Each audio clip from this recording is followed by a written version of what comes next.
Sir, क्या मैं बाबर का स्पोक्स पर्सन हूं? क्या मैं जिना का स्पोक्स पर्सन हूं? क्या मैं औरंगजेब का स्पोक्स पर्सन हूं? बताइए सर, आखिर मैं कहां तक आप मुझे लेकर जाएंगे? मेरी फिक्र में मेरा ईमान मुझे कहता है कि जिस जगह पर मस्जिद थी, है और रहेगी, बाबरी मस्जिद है और रहेगी। बाबरी मस्जिद जिंदाबाद, जिंदाबाद, भारत जिंदाबाद, जय हिंद। अच्छा, बल्कि मैं तो मर्यादा पुरुषोत्तम राम की इज्जत करता हूं, मगर मैं नाथूराम गोडसे से नफरत करता हूं। मेरी नस्लें नफरत करती रहेंगी, क्योंकि नाथूराम गोडसे ने उस शख्स को गोली मारी जिसके जबान से आखिरी लफ्ज निकले, हे राम। बताओ, पुष्पमित्रा संघा को आप क्या मानते हैं? जम्मू के वो कश्मीर के वो राजा को क्या मानते हैं जिसके पास एक फौज थी मंदिरों को तोड़ने के लिए? आप क्या मानते हैं? यही तो मैं कह रहा हूं कि निशिकांत दुबे 47 में आजादी मिली, असदुद्दीन ओवैसी से बाबर की बात पूछ रहे हैं। तुम गांधी की बात पूछते, तुम बोस की बात पूछते, तुम जलियांवाला बाग की बात पूछते, तुम काला पानी में जो मुसलमान शहीद हो गए उनकी बात पूछते, मगर बाबर की बात पूछी जाती है। तो सर, मैं आपसे कह रहा था, मोदी हुकूमत ये पैगाम दे रही है भारत के मुसलमानों को कि जान बचाना है या इंसाफ चाहते हो। मैं कह रहा हूं, मैं भीख नहीं मांगूंगा, मैं इस नंगी तासुब को कबूल नहीं करूंगा, मैं दूसरे दर्जे के शहरी के मौक़िफ़ को कबूल नहीं करूंगा, मैं अपनी शनाख्त को नहीं मिटने दूंगा। अब मैं झूठी और दिल फरेब बातों पर हरगिज भरोसा नहीं करूंगा। मैं वो काम नहीं करूंगा जो बीजेपी और नाम निहाद सेकुलर पार्टियां चाहती हैं। मैं वो काम करूंगा जो आपको पसंद नहीं है, संविधान के दायरे में रहकर। सर, जब काजी साहब गवाहों को लेकर दुल्हन के पास जाते कि तुमको निकाह कबूल है, तो दुल्हन शर्मा के खामोश बैठ जाती।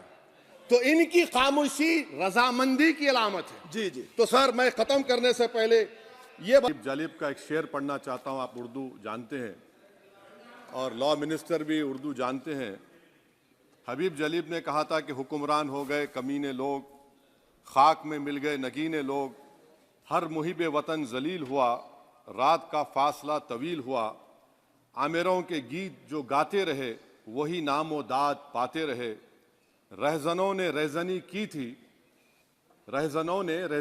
थी, रहबरों ने भी क्या कमी की थी। सर, मैं अभी सुन रहा था, हमारे शिंदे ग्रुप के शिवसेना के पार्टी लीडर अपनी तकरीर कह रहे थे, कहा कि 6 दिसंबर में जब बाबर वक्त के वजीर आजम नरसिम्हा राव पूजा कर रहे थे, आप ही ने कहा और कहा कि वो डिस्टर्ब नहीं करना।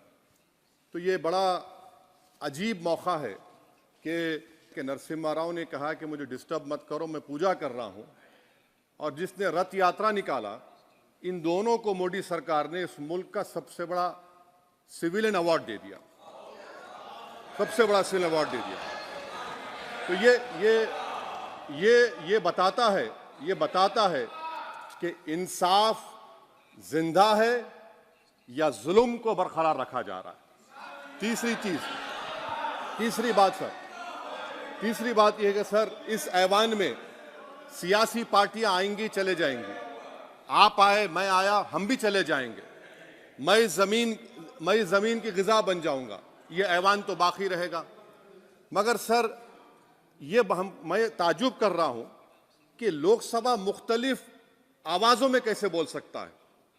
लोकसभा तो एक ही आवाज़ में बोलना चाहिए, और लोकसभा भी भारत के संविधान आइन के बेसिक स्ट्रक्चर का ताबे है। और सर, ये इसलिए कह रहा हूं कि 16 दिसंबर को ये ले कर देता हूं, 16 दिसंबर 1992 को इसी लोकसभा ने एक रेजोल्यूशन पास किया था। आप इजाजत दीजिए तो मैं पढ़ता हूं सर।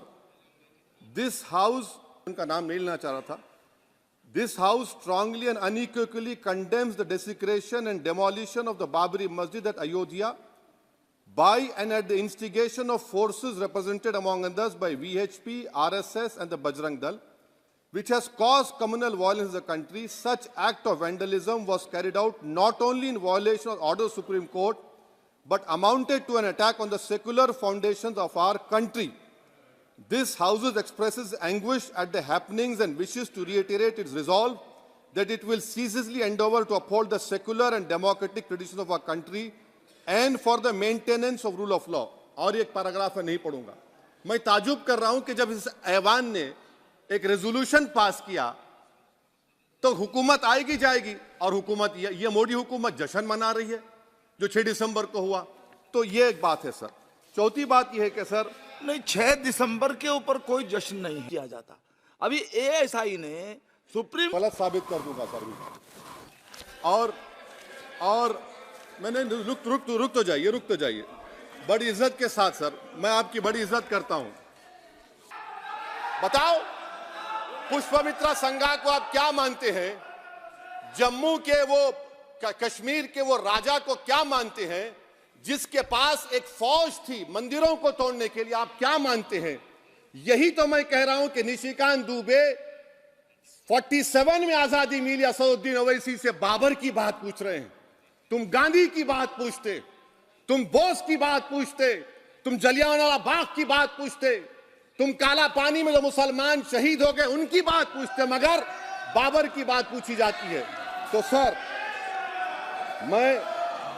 मैं आपको बता रहा था, खामखा डिस्टर्ब किए सर, मुझे मेरा वक्त ले लिए निशिकांत दुबे. सर मैं आपसे कह रहा था मोदी हुकूमत ये पैगाम दे रही है भारत के मुसलमानों को कि जान बचाना है या इंसाफ चाहते हो. मैं कह रहा हूं मैं भीख नहीं मांगूंगा, मैं इस नंगी तासुब को कबूल नहीं करूंगा, मैं दूसरे दर्जे के शहरी के मौक़िफ़ को कबूल नहीं करूंगा, मैं अपनी शनाख्त को नहीं मिटने दूंगा. अब मैं झूठी और दिल फरेब बातों पर हरगिज भरोसा नहीं करूंगा. मैं वो काम नहीं करूंगा जो बीजेपी और नाम निहाद सेकुलर पार्टियां चाहती हैं. मैं वो काम करूंगा जो आपको पसंद नहीं है, संविधान के दायरे में रहकर. सर कंक्लूजन में मैं आपको बताना चाहता हूं कि आज इस देश को किसकी लाना, अमीर अली कौन थे, पुजारी बाबा रामचरण दास कौन थे, अयोध्या के पुजारी थे. दोनों ने मिलकर अंग्रेजों के खिलाफ जंग लड़ी थी और दोनों ने अंग्रेजों ने इनको गिरफ्तार किया.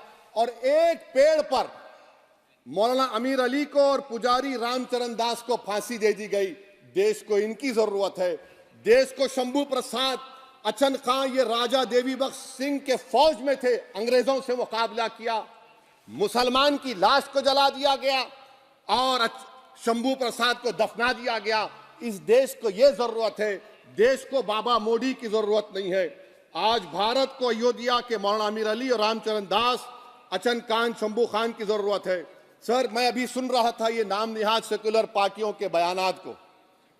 क्या होता है सर, आप खत्म कर रहा हूं, क्या होता है सर जब काजी साहब गवाहों को लेकर दुल्हन के पास जाते कि तुमको निकाह कबूल है, तो दुल्हन शर्मा के खामोश बैठ जाती.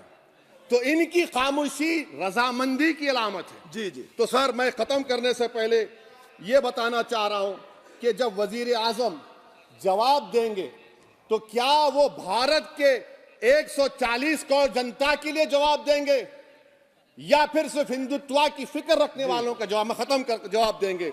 मैं ये देश दुनिया मुसलमान देख रहा है. सर मैं आपको ये भी बताना चाह रहा हूं, आखिर में कंक्लूड कर रहा हूं सर, 1 मिनट चाहिए सर.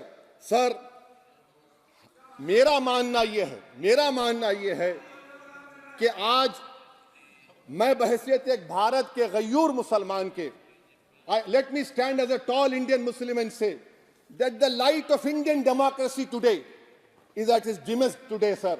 Sir, in conclusion, मेरी फिक्र में मेरा ईमान मुझे कहता है कि जिस जगह पर मस्जिद थी, है और रहेगी, बाबरी मस्जिद है और रहेगी बाबरी मस्जिद. जिंदाबाद, जिंदाबाद, भारत जिंदाबाद. जय हिंद.